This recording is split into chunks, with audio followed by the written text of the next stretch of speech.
What is up, gamers? And today I want to talk about the current Powder of Knowledge shop rotation and what is actually worth purchasing for. Now, depending on when you watch this video, the 2 artifacts, or sometimes 3 if we have a triple banner running, that are featured on the banners will be different. So the 240 powder ones will be different than the ones you see if you see this in the future. But for now, if you guys are watching this in the same banner rotation with Rowana and Shu, I'm just going to say right off the bat, these 2 are not worth it. One, Touch of Rekos, not that great of a Soul Weaver artifact.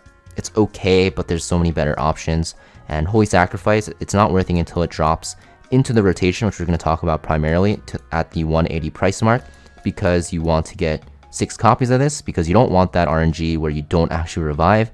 It will suck because you just pretty much wasted your entire artifact. Now, of course, with every Powder of Knowledge rotation, I highly recommend getting the bottles, especially because we have so many limited artifacts that need to be maxed out to get the full effect. Like, for example, Benamara's Tachi, if you don't have this maxed out, you have RNG, similar to how Holy Sacrifice works, where you won't get that attack buff, which sucks.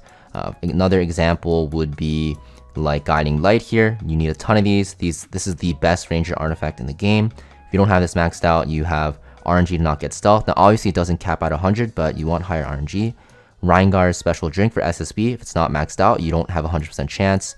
I could just keep going on and on, obviously, like Rocket Punch Glove. I probably will use my bottles on this because, yeah, you're stuck at 80% instead of 100%. And yeah, of course, definitely bottles are super important to this game because of the fact that we have so many limited artifacts that just have percent chances, and if you don't max them out, you can't get that full 100%, which I kind of hate, honestly, but Smilegate does it to make money, so yeah.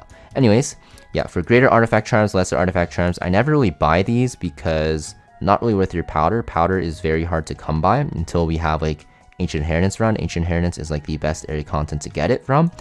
But yeah, artifact charms, even though they're very hard to get, definitely would stay away from buying these with my powder, as always, because yeah, powder you definitely want to save for when a key artifact actually goes into the rotation. Now, let's actually talk about this rotation and see if that key artifact or a key artifact that you want would be in this rotation.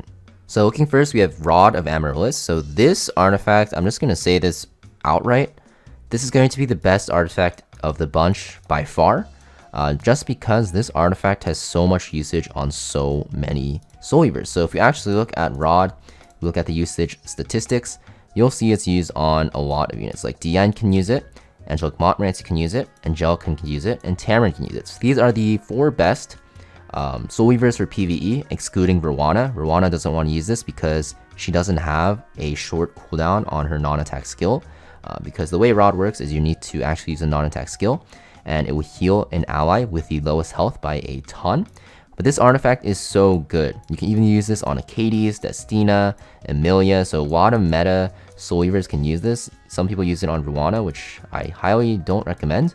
Even SC Doris is very good with. So as you guys can see, this artifact is very, very good on Soul Weavers. It might not be the best because Soul Weavers always have a lot of good choices, like Shamadra's Staff is the best for Maid Chloe. You have like Wondrous Potion Vial, which might be the best for some PvE content. Magaraha's Tome might be better on like Tamarin to get your S3 faster. Celestine's better on counter units. And also Guardian Ice Crystal is just better for units that don't have a lot of non-attack skills. But overall, this artifact is an extremely, extremely powerful Soul Weaver artifact, mostly for PvE, but also pretty good for PvP as well. For that reason, if you don't have a copy of this, if you're not choosing this from your artifact selector, I highly, highly recommend buying this artifact. This artifact is very good. Like I said, I cannot stress enough how good it is. You definitely want to make sure you pick this up. It is going to be one of your best artifacts for PvE because your Angelic Montmorency in the early game, her healing will suck, not gonna lie. And if you have this artifact on her, it'll turn her from a very, very poor healer to a very, very great healer because a Momo cycles very fast, so she can actually get most of her healing from this artifact alone. And this artifact works perfectly fine at plus 15 at 1 copy. Okay, getting that out of the way, let's talk about the other one. So Rod of Amaryllis is by far number 1. I think the next one you want to actually look at and consider is Double-Edged Crescent. So Double-Edged Crescent got reworked a while ago. It is now an evasion artifact, 20%, even at plus 15. The evasion will not go up like Violet Talisman does with its ranks, but basically you're going to see after successfully evading, you have a chance to counterattack going up to 22.5% at 1 limit break. So you're gonna see this one, very, very good. It is on my Remnant Violet. Very good on a lot of thieves. You're mostly gonna see it on Remnant Violet. It's good on Kayron as well, because Kayron does have evasion built in once you proc Immortality, and usually Kayron's actually like 99% of the time now, Kayrons are on counter set. You can actually also use this on Savior Aiden, I've seen it, especially if you run her on like a lifesteal build. It's pretty good, and lifesteal build is becoming more common, so this artifact's actually pretty good, right? You can use this on one of the best units in the game, Savior Aiden, and Remnant Violet is no slouch either. Pretty decent unit for the meta for just dealing with a lot of defense heavy characters like Lionheart Sermi and stuff like that, and also just tanks in general. And also for Kayron, who is one of the best anti-cleavers in the game. Now, this artifact does have RNG built in, so if you do have this at plus 30, you'll have a 30% chance to counterattack, which is the same as counter set, and it stacks with counter set. But at plus 15, it works fine, honestly. 22.5 is going to work just as well. Probably, obviously not just as well, but 1 out of 10 times you'll miss out on one of the counters, but that won't make or break this artifact. It's still very good. I think if you like to use Savior Aiden on lifesteal, or you have Remnant Violet or Kayron, you want this artifact, because for Kayron and Remnant Violet, I do think it is their best in slot artifact. For Savior Aiden, you can get away with using other evasion artifacts, right, such as Moonlight Dreamblade, or even something like a Shepherd of the Hollow if you have it. So yeah, if you really want this artifact, sure, it's definitely worth it, but keep in mind, if you are just looking for a good evasion artifact, you still have a good option in a 4-star, so it's not really required, because Moonlight Dreamblade is readily available. You'll get a lot of copies, and you can use that instead of Double Edge the Crescent. And even though it might be worse in a lot of situations, it's still going to give you that evasion, which is the primary reason why you actually want Double Edge the Crescent anyways. The counterattack is just a bonus. Now talking about the other artifacts. So first we have Last Tea Time. This is going to be an artifact for mages. When you use an attack that targets all enemies, you will increase damage dealt with a chance to decrease skill cooldown. This Ball in Sazan's artifact, because he has 2 AoE attacks, right? And you're going to want to cycle his S3 and S2 because they're very powerful, but don't think this artifact's worth it. It goes to 15% chance, which is very low at plus 15. If you max this out, it's 20, but who in the right mind would want to spend a ton of powder to max this, because it's not that great. And the damage dealt, although it's very nice, there's so many damage dealing artifacts in the game, and since this is mostly used for PvE, you might as well just use Daydream Joker. It'll just give you more damage overall, which makes this artifact pretty crappy, right? The damage doesn't matter that you get from this, and the skill cooldown is just not worth it. If you're looking for a good skill cooldown artifact, right, for mages, you will want to use something like Etika Scepter. It's just way better. You have way higher chance, and yeah, you can just abuse this way more. At plus 15, this is going to give you almost a 4 times amount chance to decrease the skill cooldown. I guess not 4 times. I guess it's more like 2.5 times, because this is level 1. But 2.5 times more chance than Last Tea Times, which is crazy. So definitely not worth it. Next we have Spatio Temporal Fan. Increased effectiveness, and also after using non-attack skill, you have a chance to grant stealth to the ally with the highest attack, except for the caster stealth. And this can only be activated every 4 turns. So this will mostly be used on like a Lua.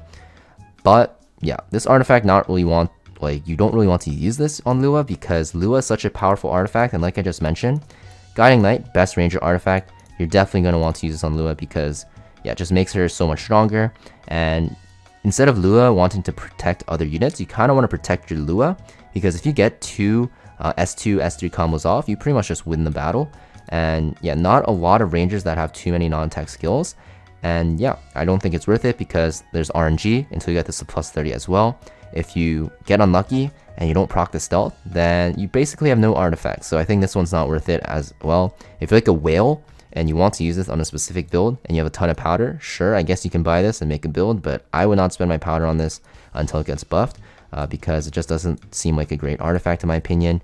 Way better off just using Guiding Light on every single ranger you have than just using Spatial Temporal Fan. So obviously Guiding Light is going to be limited though, so if you don't have it, maybe you're considering it, but still I would just wait until Guiding Light runs in a limited banner, or yeah, just later on. So yeah, now we have the 4-star artifacts. Dust Devil, so people use it on Vildred sometimes. I think they're just new to the game, but Kayron and ML Celine, because AoE attack on Kayron's S1, very powerful if you proc this twice with Dust Devil, and ML Celine's S1 hits super hard and heals her, so it's very good. You can see that it is a 30% chance to attack again with a basic skill when the target survives a basic attack, so very powerful. But yeah, definitely not required to buy this with powder. I don't think any 4-star is, because you'll get a lot of 4-stars artifacts anyways if you play the game a lot. We also have 110 summons for the anniversary, so you probably will get at least 1 copy of this, so definitely not worth it. But yeah, Water's Origin, very powerful soul evil artifact, but yeah, I'm not going to really talk about the 4-stars too much, because like I said, they're all going to be readily available, because as you play the game a lot and as you just summon a lot, even from banners, you'll get a lot of these. But Water's Origin, very good on like Destina, Ruel, any Soul Weaver that is going to be a prime target, usually ones with Revive. Definitely want this artifact. El's Fist, not really used as much on any warrior, to be honest. I don't really think this is that great. Definitely not worth buying. I don't think any of these are, but El's Fist is like a F-. Next we have Adamant Shield, very, very good on the best knight in the game, one of the best knights in the game in SC Airwell. Probably her best artifact, but yeah. Even though this is very good on her, even though the unit is very powerful, probably broken, honestly, you wouldn't buy this with my powder, because like I said, 4-stars are very easy to get. So yeah, just to summarize, make sure you buy the bottle. Depending on the rotation, you want to make sure you check out my latest Shoujo Pool video, which talks about every single banner's featured artifact and if they're worth buying with your powder. So make sure you check that out. For right now, it's Holy Sacrifice and Touch of Echoes, both not worth buying. And then for the current rotation, Rod you definitely want if you don't get this from the artifact selector. And Double Edge of the Crescent's definitely worth considering if you like to use Savior Aiden on Lifesteal, if you like to use Remnant Violet, or if you like to use Kayron. So yeah. However, keep in mind, like I said, Kayron can also be used on a 4-star alternative in Dust Devil, and Savior Aiden can be used on any other evasion artifact, and even Remnant Violet can as well, even though this is going to be the best in slot for Remnant Violet. So yeah, that's pretty much it for this video though, guys. Hope this video helped you guys out, and I will see you next video.